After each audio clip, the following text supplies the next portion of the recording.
भाई एक बात तो तय कि पड़ोसियों से जितना भी इख्तलाफ हो, लेकिन जब भी किसी भी इंग्लिश टीम के अगेंस्ट हमारी कोई भी एशिया की टीम जीतती है तो दिल से खुशी होती है। और आज मुझे इंडिया ने मुंह तोड़ जवाब दिया है बेसबॉल को, जिस तरह से एक हैवी डिफीट उन्होंने बेसबॉल के नाम की है, इस ओवर कॉन्फिडेंस को जिस तरह से जमीन के 6 फुट नीचे दफन कर दिया है, उस पर जितनी इंडिया की तारीफ की जाए वो कम है। लेकिन वीडियो स्टार्ट करने से पहले मैं आपको कहना चाहूंगी कि आप देख रहे हैं लाइबा अब्बासी का यूट्यूब चैनल, और जो नए आने वाले हैं वो इस यूट्यूब चैनल को सब्सक्राइब कर दें, जो पुराने हैं वो इस वीडियो को लाइक कर दें। सबसे पहले तो बात करते हैं कि भाई इंडिया ने किस तरह से जो है एक प्योर डोमिनेंस दिखाई है, that too against this baseball team.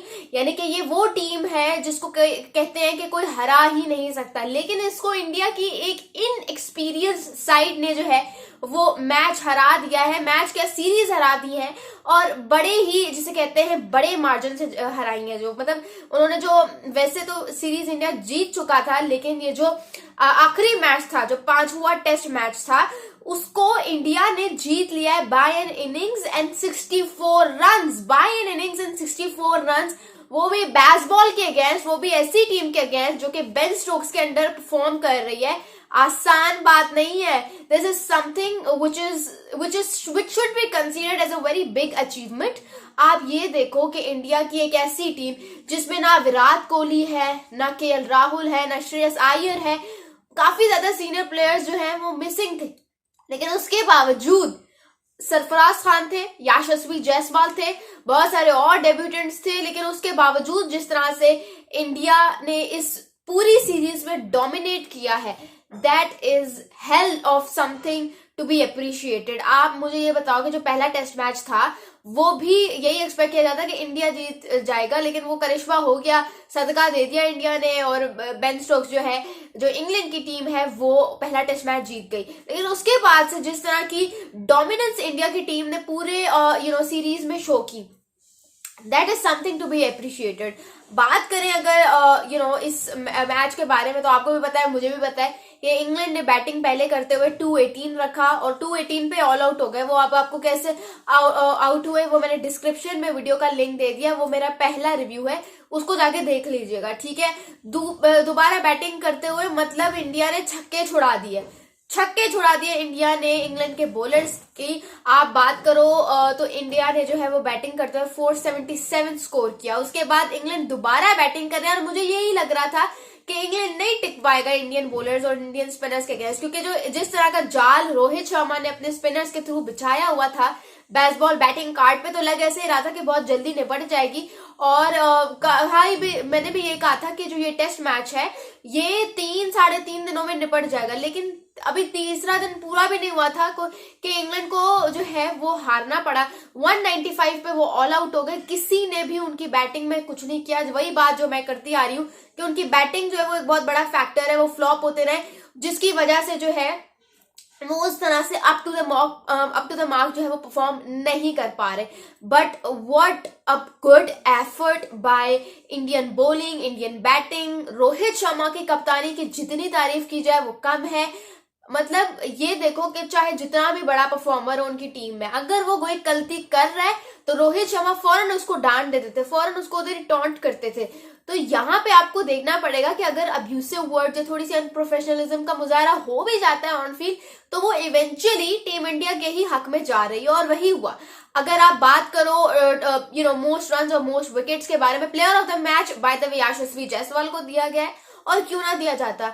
he is actually the only player जिसने कोई बहुत ही बड़ा डिफरेंस जो है वो क्रिएट किया है सीरीज में बिटवीन बोथ द टीम्स, ठीक है। He was actually the main difference, जिसकी वजह से ना इंडिया को इतनी बड़ी जीत का जो है वो मजा चखने को मिल रहा है। अगर उनके थोड़े से स्टैट्स के बारे में बात करूं तो इस पूरी सीरीज में मैं आपको बताऊं, उन्होंने 5 मैचेस खेले जिसमें उन्होंने 9 इनिंग्स खेली। इनिंग्स भी पूरी नहीं, उनकी जो है एक इनिंग्स मिस है। 9 इनिंग्स खेली, 712 रन, एक दफा नॉट आउट थे, 2 आउटस्टैंडिंग डबल हंड्रेड्स, ठीक है। हाईएस्ट स्कोर जो था वो उनका 214 था। 89 की एवरेज, ठीक है, कितनी बॉल्स फेस की, 891 बॉल्स फेस करते हुए 79.91 यानी कि ऑलमोस्ट 80 का स्ट्राइक रेट के साथ उन्होंने बैटिंग की, जिसमें 3 50 थे और चौके उन्होंने 68 मारे, जबकि छक्के उन्होंने 26 मारे। 26 छक्के जो है वो हाईएस्ट छक्के थे by any batter in the series, जो कि यशस्वी जायसवाल के थे, ठीक है। और यशस्वी जायसवाल की थोड़ा सा मैं इनको मजीद ब्रीफली एक्सप्लेन करूंगी। इनसे जो कम मतलब छक्के जो थे, सेकंड नंबर पे, फर्स्ट नंबर पे यशस्वी जायसवाल का नाम है, सेकंड नंबर पे भी एक इंडियन बैटर का ही नाम है जो कि है शुभमन गिल। उन्होंने जो है वो 11 छक्के लगाए थे पूरी सीरीज में। मैं आपको यशस्वी जायसवाल बता देती हूँ, उन्होंने टेस्ट क्रिकेट बेसिकली आपको लग रहा होगा कोई 2-3 साल से खेलते हुए आ रहे, थोड़ा एक्सपीरियंस है, नहीं, इनका डेब्यू जो था वो 2023 में जुलाई में हुआ था और इन्होंने अपनी पहली ही इनिंग्स में 171 हिट कर दिया था, यानी कि सेंचुरी हिट कर दी थी, ठीक है। वेस्ट इंडीज के अगेंस्ट भी खासा अच्छा स्कोर करते रहे, लेकिन साउथ अफ्रीका के अगेंस्ट जो इनके 2 टेस्ट मैचेस थे, एक था सेंचुरियन में और एक था केप टाउन में, उन दोनों में फेल हुए। जो सेंचुरियन में इनका स्कोर था वो था 17 और 5, और अगर केप टाउन की बात की जाए तो उसमें 0 और 28 था। यशस्वी जायसवाल हैज बीन समवन जो इसको पूरी जितनी उसकी तारीफ की जाए वो कम है। साथ ही साथ रोहित शर्मा की मैंने कैप्टनसी बात की, सरफराज खान एक बहुत अच्छी और जबरदस्त फाइंडिंग है इंडियन क्रिकेट टीम के लिए, ये दोनों बहुत बड़े एसेट्स हो सकते हैं इंडिया के लिए in the future. Ravichandran Ashwin की बात करूं, ये बंदा बहुत अंडररेटेड है, ये बहुत अंडररेटेड बंदा है। He was playing his 100 test और उसमें सबसे ज्यादा बेहतर मतलब जिसे कहते हैं ना एक लिस्ट होती है जिसमें सबसे ज्यादा जबरदस्त परफॉर्मेंस किसकी रही है, सो रविचंद्रन अश्विन का नाम पहले नंबर पे, because he has played his 100 test with the best figures. Fifer मारा पहली जो इनिंग्स है उसमें इन्होंने जो है वो 4 विकेट्स ली थी, कुलदीप यादव ने 5 ली थी। दूसरी इनिंग्स में इन्होंने 5 विकेट्स ली और अगर उसमें पहली इनिंग्स में ये जो है क्या कहते हैं अपना फाइफर उसमें भी मार देते तो होता कुछ यूं कि आज जो इनका फाइफर 36 5 विकेट हॉल बना है वो आज 37 5 विकेट हॉल होता। एक स्पिनर के नाम इतने ज्यादा 5 विकेट्स हॉल होना वो भी टेस्ट क्रिकेट में मजाक बात नहीं होती, बहुत अंडररेटेड है। But I genuinely have to say कि he actually creates a very huge difference for his team. जब मिडिल ओवर्स में विकेट्स की जरूरत पड़ेगी अश्विन आएंगे, यानी अश्विन के बगैर कोई भी चीज खेलना किसी मतलब कोई भी टेस्ट मैच खेलना किसी बेवकूफी से कम नहा होगा। और इनका एटीट्यूड बहुत अच्छा है।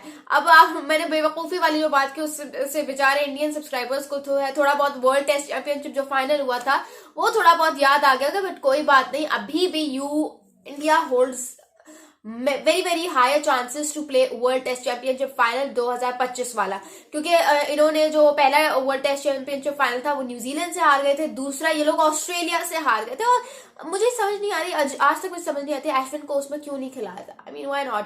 सो बेसिकली सीन कुछ इस तरह का है कि अभी भी जो वर्ल्ड टेस्ट चैंपियनशिप फाइनल के पॉइंट्स टेबल पे India is ruling the chart, India is ruling the chart. और यहाँ पे उन्होंने बेसबॉल की धज्जड़ आके रख दी। बेसबॉल बड़ा कहता है कि हम अटैकिंग क्रिकेट खेलते हैं, but let me remind you कि इस पूरी सीरीज में 100 सिक्सेस लगे हैं, एक रिकॉर्ड है ये, किसी टेस्ट सीरीज में 100 सिक्सेस मारना एक रिकॉर्ड है।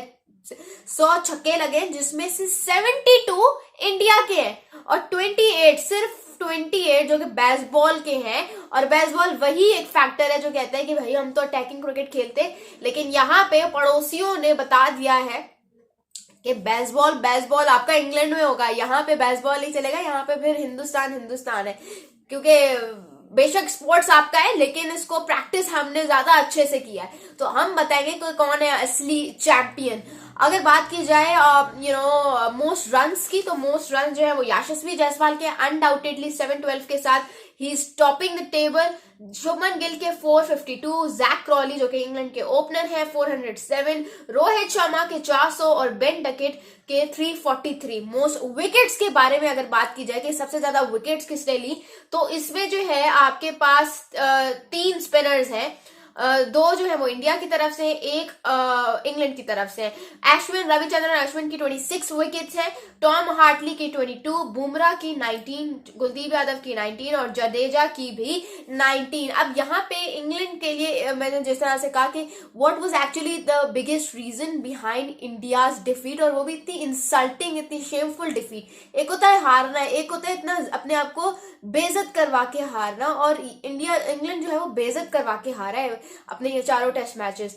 लेकिन यहाँ पे आप ये नहीं कह सकते हो कि उनकी बॉलिंग खराब थी, उनकी फील्डिंग थी थोड़ी सी लूज, उनकी बैटिंग तो बिल्कुल ही आउट ऑफ द कार्ड समझ लिया, मतलब बिल्कुल ही फारिग, लेकिन उनकी बॉलिंग वाज इम्प्रेसिव। ठीक है, आप उस पर देखो, उसमें एक थे एंडरसन थे, एक जो रूट था, ठीक है, और एक था अपना मार्क वुड। ठीक है, ये तीन वो वाहिद बॉलर थे जो एक्सपीरियंस थे। बाकी रेहान अहमद, शुएब बशीर और इनका टॉम हार्टली, ये तीनों जो इनका स्पिन डिपार्टमेंट है, ये तीनों इन एक्सपीरियंस है, बहुत less number of test matches खेले हुए, लेकिन उसके बावजूद जिस तरह की बॉलिंग की इन तीनों ने वो जबरदस्त था। मतलब that was I feel like that needs to be admirable at a time. ठीक है, और शुएब बशीर ने फाइवर भी मारा आज की इनिंग्स में भी। तो यहाँ पे आप इंडिया की पहली इनिंग्स में, तो यहाँ पे आपको you really need to appreciate के चलो बॉलिंग ने किया, लेकिन सारा ब्लेम बॉलिंग पे नहीं किया जा सकता। Batting was their big flop, जिसको कहते हैं कि मतलब उनकी बैटिंग स्पिनर्स के आगे चल ही नहीं सकी, जो एक स्पिन ट्रैक था उस पर चल ही नहीं सकी, कि जैसे हम तो खेलेंगे ही नहीं, हमारी अपनी कंडीशंस है। तो यहाँ पे अगर आपने इतनी बड़ी टीम बनाई है, इतने अगर आप फोकस्ड हो, तो फिर at least start prioritising the fact कि नहीं यार, आपको हर अपने गेम में डाइवर्सिटी लेके आनी है, आपको खेलना आना चाहिए। तो खैर ये थी मेरी आज की वीडियो, और प्लेयर ऑफ द सीरीज यशस्वी जायसवाल को दी गई है, लेकिन प्लेयर ऑफ द मैच जो है वो कुलदीप यादव को दिया गया है for his best figures. Video अच्छी लगी हो तो लाइक जरूर कर दीजिएगा, कॉमेंट जरूर कीजिएगा, इस वीडियो को शेयर भी कर दीजिएगा। This is live signing off.